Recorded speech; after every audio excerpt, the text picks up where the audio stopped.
Ringrazio, caro Presidente, Monsieur le Conseil exécutif, chers collègues. Merci pour la présentation de ce rapport qui vise donc à intensifier et renforcer le soutien de la collectivité de Corse à l'export des entreprises insulaires.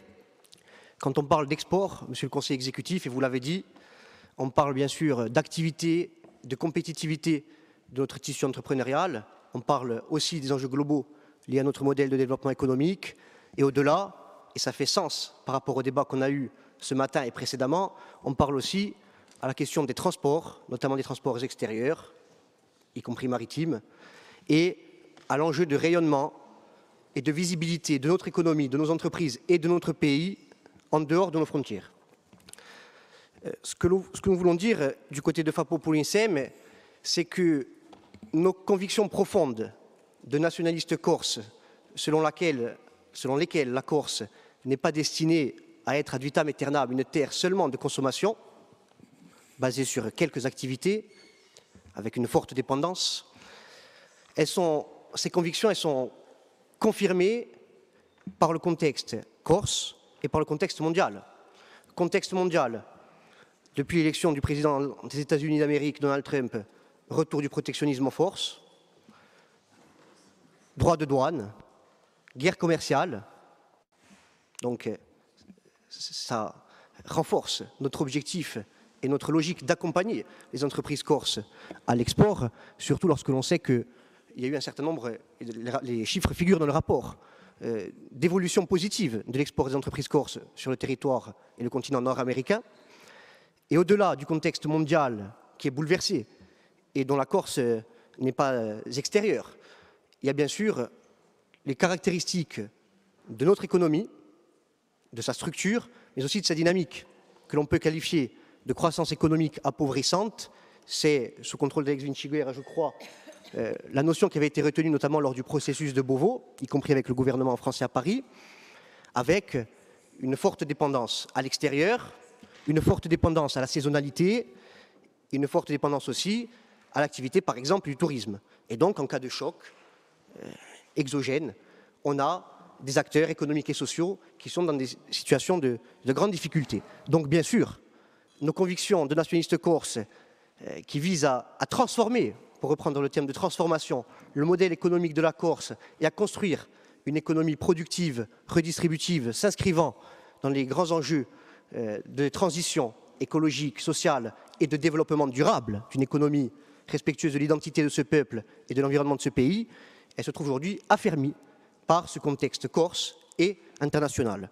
Ceci étant posé, dire aussi que ce qui a été décidé par cette majorité territoriale depuis décembre 2015, par les conseils exécutifs et majorités successives, et ce qui a été fait, qui porte ses fruits et qui paie, sans mauvais jeu de mots, je crois que c'est le choix d'une politique volontariste en matière d'export. On a une doctrine, on a une vision, on a un projet qui se traduisent dans des documents stratégiques. Jean-Christophe Angelini parlait du SRDE2I, révisé, Alex, économie à 2030. Ça, ce sont les grandes orientations stratégiques. Et c'est une politique qui est non seulement celle de l'ADEC, puisque vous êtes le président de l'ADEC, mais vous êtes aussi conseiller exécutif en charge du développement économique, des finances et du budget de la collectivité de Corse. Mais c'est une politique publique déployée par l'ensemble de la collectivité de Corse, de ses agences et offices. Il y a bien sûr les dispositifs de l'ADEC, notamment ce fonds de concours à l'internationalisation qui produit ses fruits. Mais il y a aussi, et on en parlait ce matin, vous y faisiez référence, la politique de l'Office des transports de la Corse. Parce que l'ADEC, à travers ce fonds d'internationalisation et d'export, elle va, je dirais, à l'étranger, hors France continentale.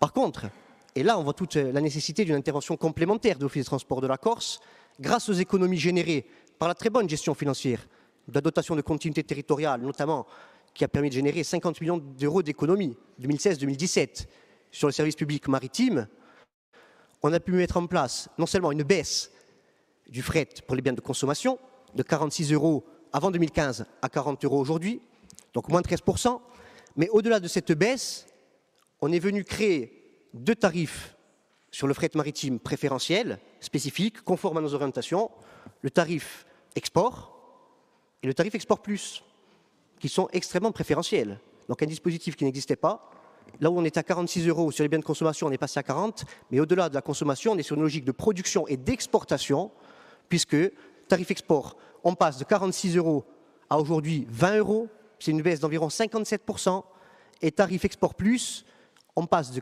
46 € à 15 €, c'est une baisse de 67%. Donc là, ce sont des faits qui font suite à une décision politique conforme à une vision. Les faits sont là.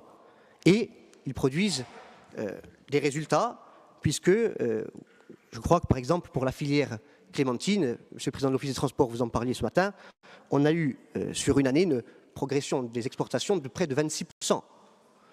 On peut parler aussi, grâce notamment aux outils déployés par l'ADEC, des 150 entreprises qui ont bénéficié du fonds de concours à l'internationalisation depuis 2018. Aujourd'hui, on a environ 400 entreprises exportatrices. Vous l'avez dit, Alex Vinchiger l'a dit ce matin, on a multiplié par 4 en quelques années le volume des exportations, qui est aujourd'hui à environ 83,7 millions d'euros. Sur un an, une progression de 35% de ces exportations. On peut citer par exemple l'Asie. On parle souvent des filières agroalimentaires, la filière du vin, on parle aussi, bien sûr, de tout ce qui est nouvelles technologies, mais on peut parler aussi de la cosmétique qui se développe. Cosmétique, on est passé, par exemple, grâce à cette filière, à un volume de vente qui a été multiplié par 10 en un an sur la Chine et par 3 pour le Japon. Donc on voit que la Corse, et ça fait aussi écho au débat qu'on a eu ce matin, y compris sur le GECT, sur l'ouverture et les marchés constitués ou marchés à créer, elle a son épingle du jeu à tirer. Donc, mesdames et messieurs, chers collègues, monsieur le conseil exécutif, pour notre part, vous ne serez pas étonnés, nous vous accompagnerons. Et à droit constant, je souligne que vous fixez un objectif à atteindre en 2030, l'objectif de 1000 entreprises exportatrices, un objectif ambitieux, courageux, on évaluera. À droit constant, nous pouvons faire des choses, mais pour notre part, et nous faisons des choses, là nous sommes responsables et compétents, mais pour notre part, nous considérons que le levier fiscal et le pouvoir législatif seront des instruments essentiels pour booster la production, favoriser les exportations et donc mettre en place un modèle économique créateur de richesse et d'équilibre conforme aux orientations de cette majorité et aux intérêts du peuple corse. Marine Graziavi.